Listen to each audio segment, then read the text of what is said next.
Assalamu alaykum, yaxshimisiz qarindoshlar, men Nurmat doktor. Bu filmimizda 10 oyga qadam qo'ygan buvaqlarda qandaq o'zgarishlar bo'lganligini, nimalarni qiladiganligini va doktorlarning qandaq tavsiyalari borligini to'g'risida to'xtalamiz. Kuchtingir umoq buvaqingiz to'g'riliq texnik ko'p uchurlarni bilmoqchi bo'lsangiz, boshlash oldida videomiz ostidagi barkalla barmoqini bosib o'ting. Bizga mushtari bo'lishni unutmang. Qaniyamiz boshlaylik. 10 oylik buvaqlarning badan sog'liq uchurlari. 10 oylik buvaqlarning bosh aylanmasi 43 sm dan 48 sm atrofida bo'ldi. Boy uzunluğu bolsa 69 santimetrden 78 santimetr atrofida bo'ldi. Badan eg'irlik bolsa 7,5 kilogramdan 11 kilogram atrofida bo'ldi. 10 oylik sog'lom buvoqlarning badan o'zgarishlari. 10 oylik buvoqingiz o'z oldiga yotgan holatni o'ltiradigan holatda bo'la oladi. Tutib turib yoki yerni ittirib turib o'rnidan turishga tirishadi. O'mlashga xilla pishib qoladi. Oddiy o'yinlarni tushuntirib o'ynashga boshlaydi. Jismlarni bosh barmoq va ishorat barmoq bilan ko'rsatadi. Kichik jismlarni, masalan, tugmani tutalaydi. Emziklik sut putlukasini tutib turib sut ichalaydi. Ba'zi talablarni yig'lash orqali qondiradiganligini bildi.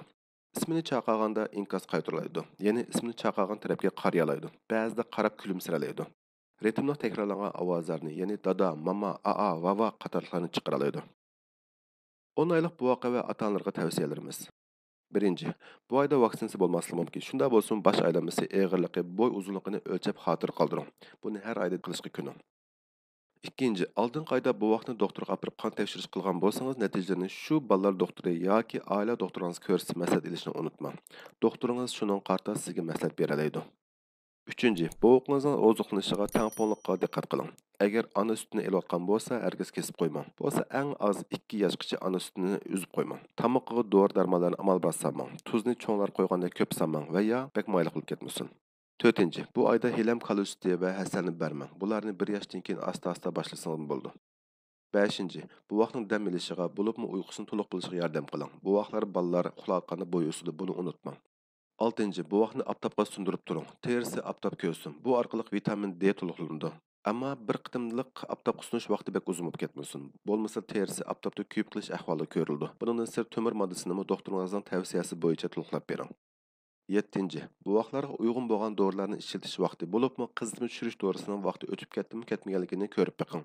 Chunki favqulodda bu vaqt kechida qizib 39 gradusni eshib ketib qolsa, tortishib qilish xavfi bo'ladi. Bu chaqda qizitma tushirish dorisi bek muhim rol o'ynaydi.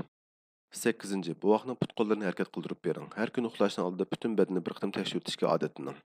9. Agar ota-onasi va ya yaxshi tonigan kishilarni ko'rsa, xushal bo'lmasa, ko'ziga tikilib qarmasa, ismini chaqagan tarafga qarmasa yoki inkas qaytarmasa, eng qisqa vaqt ichida doktoringiz bilan ko'rishib beqing. 10. 5-10 minut vaqt chiqarib, oldingi oylarda tilga ilingan tavsiyalarimizni cho'qim ko'rib chiqing. Oldingi oylarda nihoyat ko'p foydali tavsiyalarni ham bahrilandik. Tangdan to'lisi bu oyga mos keldi.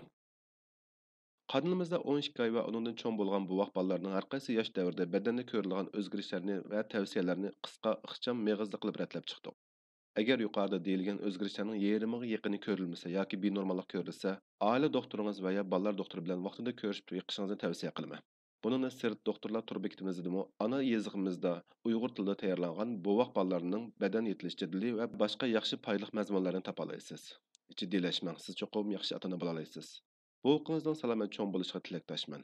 Bu filmni foydali his qilsangiz, qonimizga mushtari bo'ling va qonimizni atrofingizga do'stlaringizga tarqatib qo'ying.